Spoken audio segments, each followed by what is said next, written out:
Coaches, Rick Stewart of All Access Coaching. I'm really excited to bring you this free video, and make sure you hit the subscribe and like button down below. It gives us valuable data as far as what coaches want. And also, if I can get to 1,000 subscribers, I'll start doing weekly YouTube clinics for free. And if you hit the like and subscribe button, you'll get notified when we upload new content. We're uploading 3 or 4 videos every week. 8-man single wing. Technically, if you're looking at the first diagram, there is no wing. And the big reason we did that, and you'll see that we were pretty multiple in everything that we did. We felt we got more power, more just because of the personnel we had. The guy that was our H-back was also our jet sweeper, and he was a little bit more smaller. And so we felt we got a better block out of him from back there because he could get a run through the hole. So that's one of the reasons why it's like this. But we did run a wing set, and we ran multiple features on that. All right, so the big formations, we called this fat, just like we did when I was an 11-man. And basically, it was just a 8-man version of what we ran. You notice how we have the positions. There's X and Y, and F is basically the fat back, and then H in the backfield with the quarterback. X out wide. The reason we had that by personnel is we had a receiver that was really good. And later on, if you look at the video, you'll see some of our passing game that we had to him because he was a legit type receiver. And because in this formation we could get him one-on-one a lot, and so we would throw him the ball. But we also ran it out of double tight too. And I actually had another kid that would come in who was a lineman, and he would actually come in at that left tight end spot when we wanted to get more of a tight, formation out of there and get more blockers. This one's actually the tackle eligible play. So we fake the jet sweep.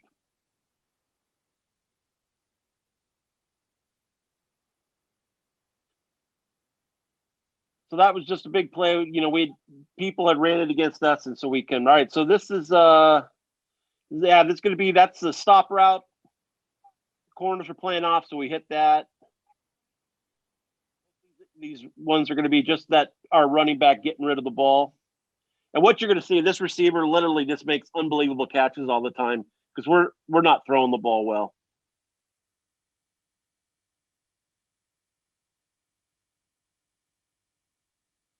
But yeah, that whole field, man, you can see how big. There's just a lot of room. All right, those are slant.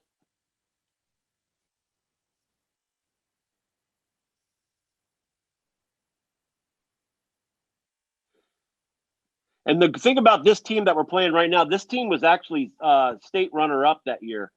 They ended up beating us 84-21 or something like that. But I mean, this is one of the best teams in the state. That kid was an all-state corner.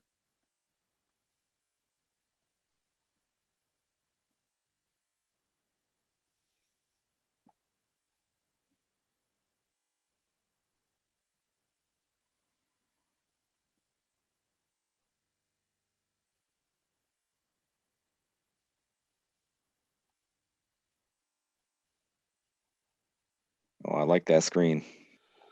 Yeah, and then the one kid, I don't know if you can run it back a little. The guy's running the flat route, trying to draw him with him, and he just stayed home. He shouldn't have stayed home. He just took himself to the play. Because it would have been a decent play if he actually. So this game will show pretty. Yeah, so that's like a freshman quarterback I just threw in. He couldn't throw it over 20 yards.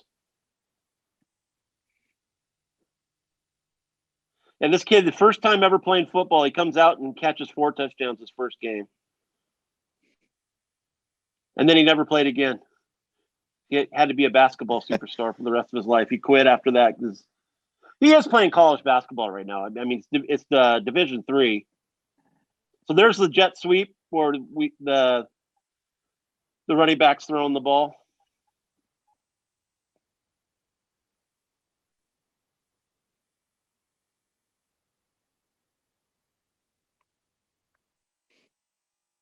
That is a lot of space, 53 1/3 yards. In Michigan, they play a 40-yard wide field. All right, so here's the one to the tight end on a corner route.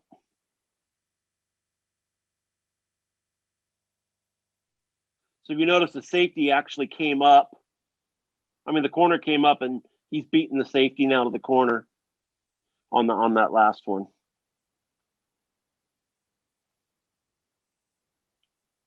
And then the scoring too, they pour it on. If they're ahead, the games are 85 points all the time, and 60 to 50 and stuff. And then here's out a triple stack. I just like to run some weird stuff. That's why my third talks about crazy plays. This was just one. You can run that back, show that again. So he throws the quick screen, and then actually the receiver over here on the left comes all the way around over on a post, and we hit him over the top.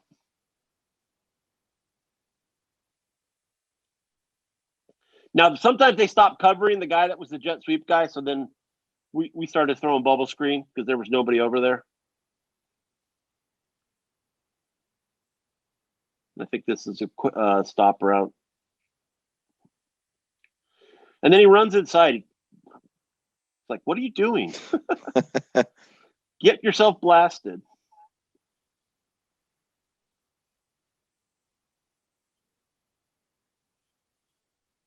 It's amazing the difference some teams, how they react to shifts. Some don't move at all. Yeah. Some will move everybody. So this is just the highlights of it. So it'll go through the plays were all basically by name. So there'll be some, they'll go from fat to jet, but they'll all be in a series together. So you kind of see everything at once. You can see a lot of the shifting here too. So this was our first game of the season. That was that jamboree against up at Duffer. We were playing Hosanna Christian.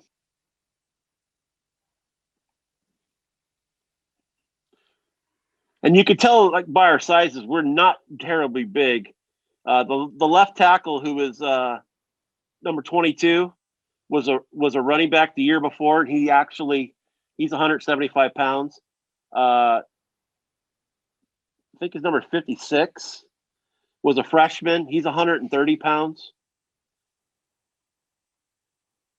Yeah, probably the biggest kid on the field is that running back right there. He's 180. 5'11", 180. Not very big.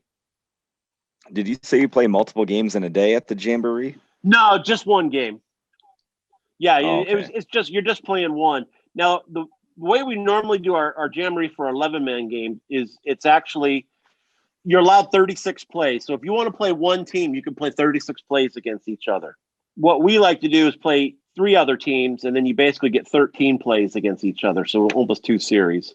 I wish they gave us more for on the practice game, but like in California, when we're led, the scrimmage, you basically get to play whatever you want. So a lot of times we would just play a half against each other. We'd have 4 teams and then play each other and then switch. And then there was something to the running back. And then coming up, we actually ran swinging gate a lot too, which was pretty good. So that should be coming up here pretty soon. And pretty much out of this, we just had the shovel pass, and then we also we could throw it, and then if they didn't come over to it, we would actually and then just the quarterback, he always had the thing, hey, give it to me.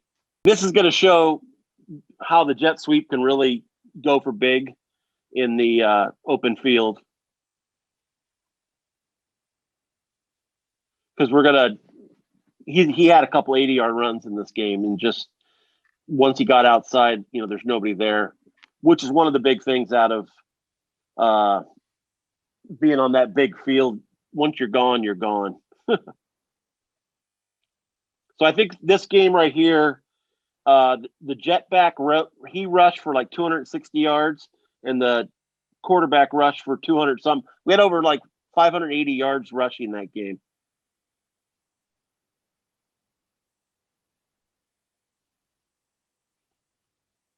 And I think we won. I think it was like 54-50 was the game. We didn't play any defense either.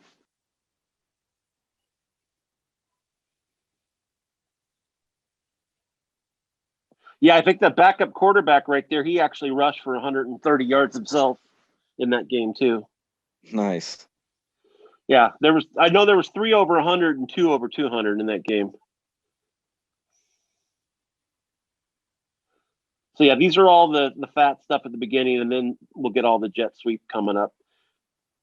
One of the big ones also, I talked about how we would do the flop and we would flip the tight end wing over to give us an unbalance. That's this game was a real big one on that. We would do that. We would flip them over and have an extra man basically.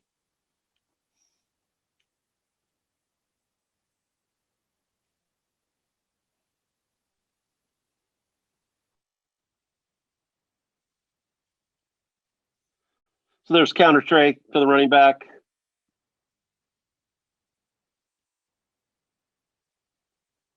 So there was kind of almost like a zone read. He read that the ends were crashing, and so he kept it on that. Yeah, here's the motion to the unbalance. Then we're running jet sweep, or actually jet trap.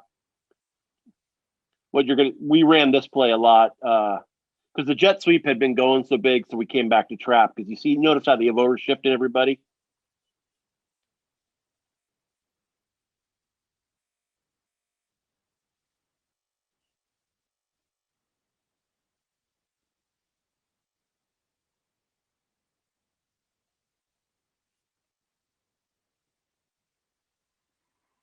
And that's very common with that huge field. He just outran them all because he had more space to get to. Coaches, I really hope you got some great information from that YouTube video. Again, hit the subscribe and like button down below. It gives us valuable data. And if I get to 1,000 subscribers, I'll do free YouTube clinics. And you also get notified when I'm doing those YouTube clinics and when I upload new content to this channel. Thanks for watching, coaches.